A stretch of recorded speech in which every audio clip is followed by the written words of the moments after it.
बिस्मिल्लाहिर्रहमानिर्रहीम। आज के सच के साथ मैं हूं वसीम अब्बासी। आज हम 4 खबरों के हवाले से बात करेंगे। सबसे पहले तो ये कि सऊदी अरब पाकिस्तान में कितनी इन्वेस्टमेंट करने जा रहा है रिकोडिक प्रोजेक्ट में बलूचिस्तान में, और उसमें पाकिस्तान का कितना शेयर होगा, बलूचिस्तान गवर्नमेंट का कितना शेयर होगा और बैरिक गोल्ड का कितना शेयर होगा। ये प्रोजेक्ट पाकिस्तान को 74 अरब डॉलर देने जा रहा है। 74 अरब डॉलर फ्री कैश आएगी जिसमें सारे पार्टनर्स शेयर करेंगे। तो ये बड़ा पाकिस्तान की इकॉनमी को कितना बूस्ट होगा, इसकी बड़ी अहम तफसीलात हैं, वो आपसे बताएंगे आपको। दूसरा जी, चीफ जस्टिस से मुलाकात की अपोजिशन ने, और मुलाकात के बाद जो उन्होंने बातें की हैं वो बड़ी हैरत अंगेज़ हैं कि उन्होंने इमरान खान के केसेस को भी जिक्र कर लिया, 26वीं तरमीम का भी जिक्र कर लिया। जो रिचन एजेंडा दिया गया था मुलाकात का, उस एजेंडे से हट कर बातें की गई हैं। वो क्या बातचीत हुई है, इस पर बात करेंगे। दूसरा, पेशावर में तरक्की हो गई है। उन्होंने जो स्टेडियम 40 साल से बना हुआ था, अरबाब नियाज एक सीनियर ब्यूरोक्रेट थे, उनके नाम का वो स्टेडियम जनाब, उसका नाम सिर्फ बदल दिया इमरान खान का, जबकि वहाँ पे एक इमरान खान के नाम का नया स्टेडियम बनना था, वो नहीं बना सके, तो उन्होंने इसका नाम बदल दिया। इस पर PTI की तरफ से भी तनकीद हो रही है, हर तरफ से तनकीद हो रही है। उसके साथ साथ चौथी खबर आज की है कि जी, पंजाब में जो मरीम नवाज़ है उनकी गुड गवर्नेंस की बड़ी बातें होती हैं, मगर आज ऐसा हुआ कि लाहौर में जो सड़क ग्रीन सड़क की गई थी बाइकर्स के लिए, वो सारी वाइट हो गई। एक बारिश में ही उसका रंग उड़ गया। किसका कसूर निकला और क्या अब होगा, उस पर भी बात करेंगे। सबसे पहले इस चैनल को सब्सक्राइब करें ताकि आपको पता चले इस मुल्क में क्या हो रहा है और क्यों हो रहा है। अच्छा जी, मैं देख रहा था कि कुछ बातें हो रही थी कि सऊदी अरब की इन्वेस्टमेंट के हवाले से। तो सऊदी अरब ने एक अच्छी खबर तो मैं आपको बताऊं कि सऊदी अरब के कल जो क्राउन प्रिंस हैं उन्होंने सऊदी अरब की करेंसी की इलामत की मंजूरी दी है। उसकी इलामत की मंजूरी, जैसे डॉलर का एक S बना होता है, पाउंड का अलग निशान होता है, इस तरह सऊदी अरब की करेंसी की भी एक इलामत होगी। वो ज़रा सऊदी अरब एक रीजनल और ग्लोबल पावर के तौर पर मैच कर रहा है, तो इकनॉमिक पावर हाउस के तौर पर भी वो अपनी करेंसी की इलामत भी बना रहे हैं। उसके अलावा ज़ाहिर है 2034 का वर्ल्ड कप भी वहाँ हो रहा है और उनका इन्फ्लुएंस बढ़ता जा रहा है। और यूक्रेन में जंग बंदी के लिए मुज़ाकरात भी उन्होंने होस्ट किए हैं जी। अमेरिकी वज़ीर ख़ारजा और रूस के वज़ीर ख़ारजा दोनों आए और उसमें किया, तो बड़ा किरदार बढ़ता जा रहा है। उस दौरान पाकिस्तान के हवाले से भी ये खुशाइंद खबर है कि वो पाकिस्तान में जो रिकोडिक माइंस हैं वहाँ इन्वेस्टमेंट करना चाह रहे हैं। उसके साथ साथ अरामको जो है 10 अरब डॉलर की लागत से एक ऑयल रिफाइनरी भी बलूचिस्तान में बनाने जा रही है। तो इस हवाले से तफसीलात मैं बताना चाहूँगा कि आपको इसमें क्या आखिर पेशरफ्त क्या हो रही है।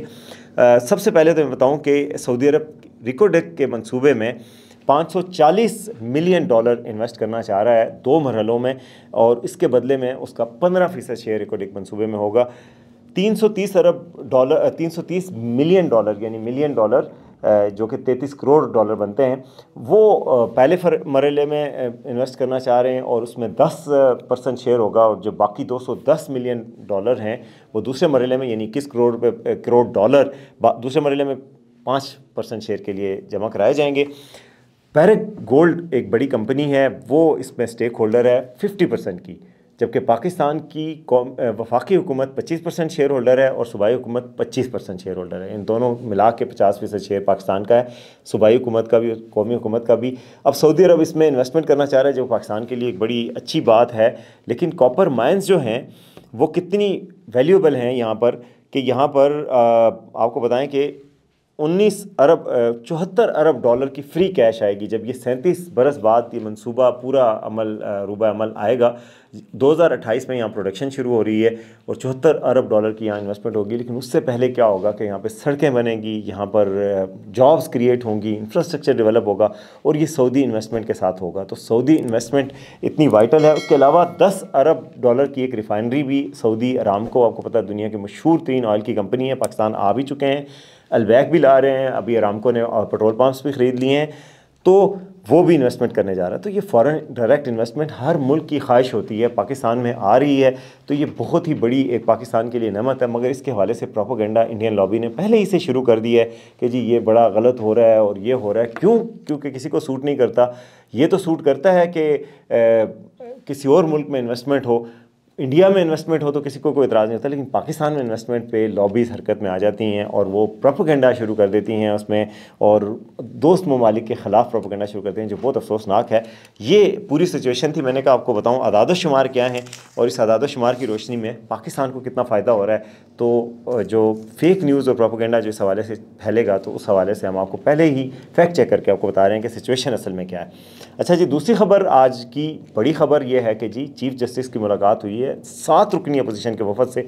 असद उमर अयूब हैं, उसमें जनाब लतीफ़ खोसा हैं, शिबली फराज हैं, अली ज़फ़र हैं, कौन कौन नहीं है, इन सब की मुलाकात हुई है। मुलाकात तो एक एजेंडे के तहत जुडिशल कमेटी के हवाले से, रिफॉर्म्स के हवाले से चीफ जस्टिस ने इनको बुलाया हुआ था। पहले प्राइम मिनिस्टर भी रिफॉर्म्स के हवाले से मिल चुके हैं। प्राइम मिनिस्टर ने रिफॉर्म्स के साथ साथ IMF के हवाले से उनसे बात की थी कि IMF को ये तहफ़्फ़ुज़ात हैं कि पाकिस्तान में टैक्स के मामलात पर और जो इन्वेस्टमेंट की प्रोटेक्शन के हवाले से अदलिया की तरफ से ताउन नहीं होता, तो उस पर ताउन किया जाए। ये वज़ीर-ए-आज़म ने बात की और उसके बाद जो एलामिया जारी हुआ, बहुत मोहतात अंदाज में 2-3 पैरों का एलामिया था, जिसमें कहा गया कि अदलिया की आज़ादी के हवाले से खिदमात को सराहा गया, ये किया गया, वो किया गया, और बाद में एक लाइन थी कि टैक्स के हवाले से इस्तदा की गई कि इनके मामलात को जल्द निपटाया जाए ताकि पाकिस्तान में रेवेन्यू के और टैक्स के मसाइल पैदा ना हो, अदालतों में पेंडेंसी ख़त्म की जाए। मगर जो अपोजिशन के लोग मिलके आए तो उन्होंने तो आके प्रेस कॉन्फ्रेंस करके ऐसे कर दिया, इसको एक सियासी इवेंट बना दिया, जो कि चीफ जस्टिस के ऑफिस के हवाले से ये एक तौहीन अमेज़ किस्म की प्रेस कॉन्फ्रेंस की। इसमें कहा, हमने उनको कहा कोर्ट पैकिंग ना करें, 26वीं तरमीम को हम नहीं मानते, अपने घर का नोटिस लें, लतीफ़ खोसा कह रहे हैं। फिर उनको कहा कि जी इमरान खान के केसेस लगे हुए हैं, इनको इंसाफ दिया जाए, इनको जल्दी सुना जाए।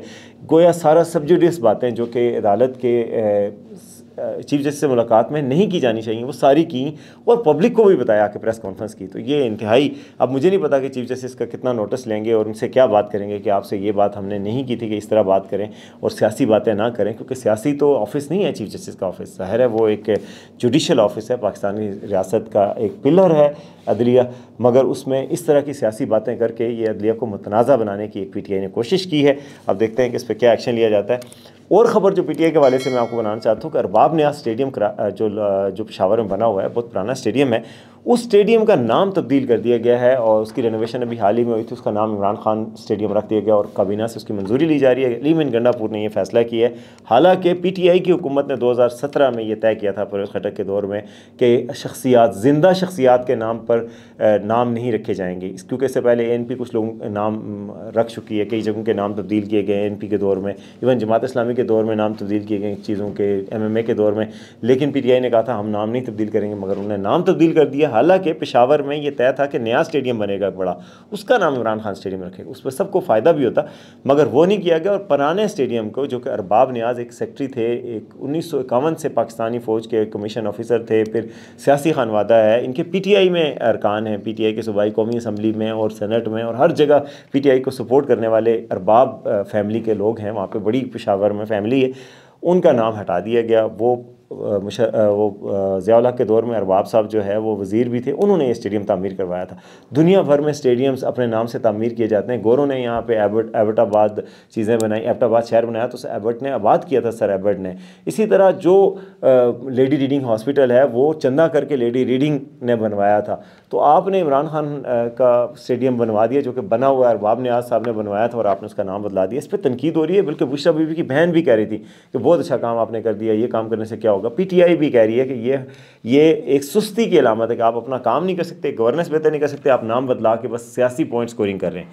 अच्छा, वहीं से याद है जी, लाहौर में भी एक बड़ा रोला पड़ा है कि लाहौर की जो सड़कों पे ग्रीन लाइन बनाई गई थी मोटरसाइकिल की, बड़ी खूबसूरत लगती थी, मगर बारिश हुई तो जिस तरह और चीज़ें धुल जाती हैं वो भी धुल गई और वो वाइट हो गई ग्रीन लाइन। इस पर बड़ी तनकीद हो रही है और ख़ासतौर पर PTI का सोशल मीडिया इसको उठा रहा है कि जी ये आपने क्या गुड गवर्नेंस है मरीम नवाज़ की, कि जिसमें ये सड़क ही बह गई है, इसका रंग ही बह गया है।